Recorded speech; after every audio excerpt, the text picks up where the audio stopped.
The instrument you can now see on the screen is a medical tool which possesses some of the world's most developed technology. It is a life support system which people in intensive care are linked up to. But this entire room full of high technology pales by comparison to another far more developed system of biotechnology. This superior piece of equipment is the placenta, which surrounds the embryo in the mother's womb and meets all its needs.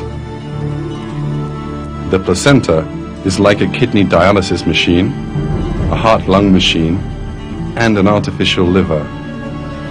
It carries out all these functions at the same time. It is a wonderful design which enables mother and baby to live. The cells which make up the placenta recognize the food particles from the millions of molecules in the mother's blood and allows these to reach the baby. Another of the placenta's duties is to protect the embryo. The defensive cells in the mother's body flow towards the womb to attack the growing embryo. But cells on the very outermost layer of the placenta form a kind of filter between the mother's veins and the embryo. They allow the nutrient molecules to pass, but not the immunity cells.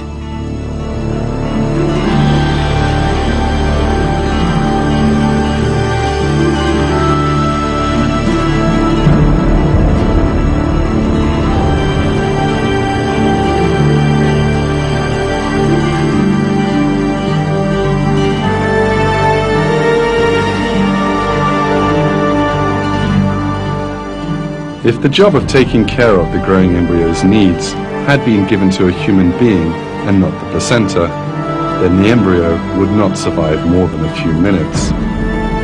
Because mankind does not possess the kind of technology, it would need to calculate the embryo's changing needs and then meet them.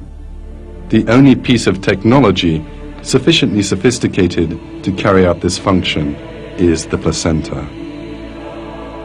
This cord enables the link to be formed between the baby and the mother's body.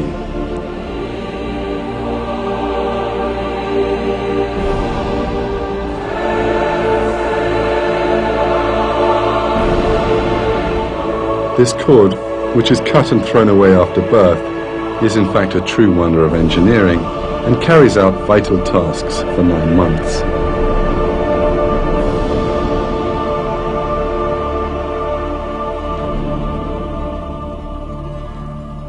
It contains one vein and 2 arteries. The vein carries food and oxygen to the embryo. Thanks to this, the embryo does not drown, even though it lives in a liquid-filled environment and its lungs are full of water. It does not die, even though its digestive system has not yet been constructed and it cannot eat. Both of these 2 basic needs are provided for the embryo through its placenta. The arteries remove the carbon dioxide and waste food products from the baby's body. Neither the mother nor the embryo growing in her womb are aware of these systems and processes.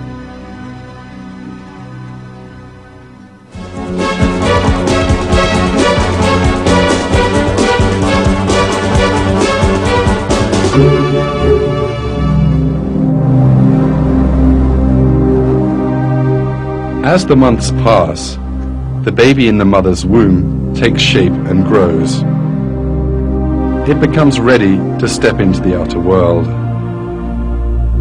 The time has now come for the final stage, birth. But there is a great deal of danger for the baby waiting in the mother's womb. The baby will be born by passing through the mother's womb and between her pelvic bones, posing a great threat to the unborn child. During birth, the baby's head will be squashed in these narrow areas, and its skull will come under pressure. But here again, a special precaution has been taken to protect the baby's health. The bones in the skull of the newborn baby are soft.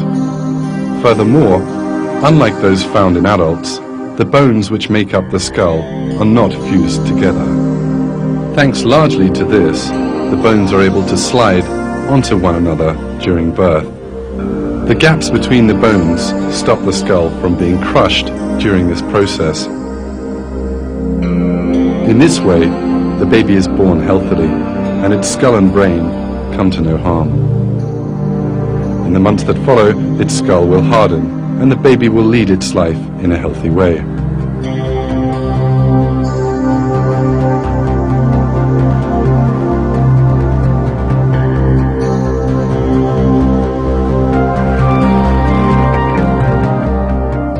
The stages of development that have been recounted throughout this film have happened to every human being in the world. Everyone was hurled towards the womb as a sperm cell joined with the egg, thanks to the specially created conditions there, and then began life as a single cell.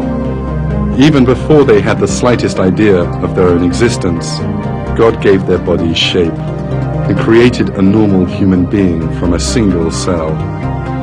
It is the duty of everyone in the world to consider this fact.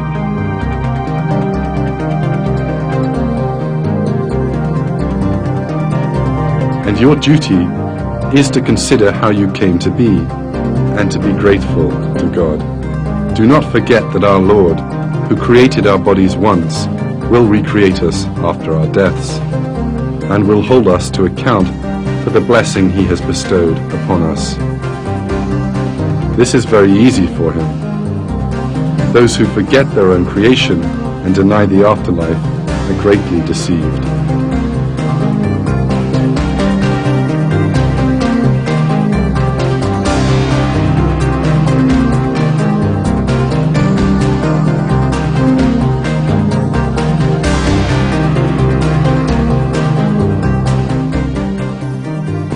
God speaks of these people in the Quran. Does not man see that we created him from a drop, yet there he is, an open antagonist. He makes likenesses of us and forgets his own creation, saying, "Who will give life to the bones when they are decayed?" Say, He who made them in the first place will bring them back to life. He has complete knowledge of every created thing.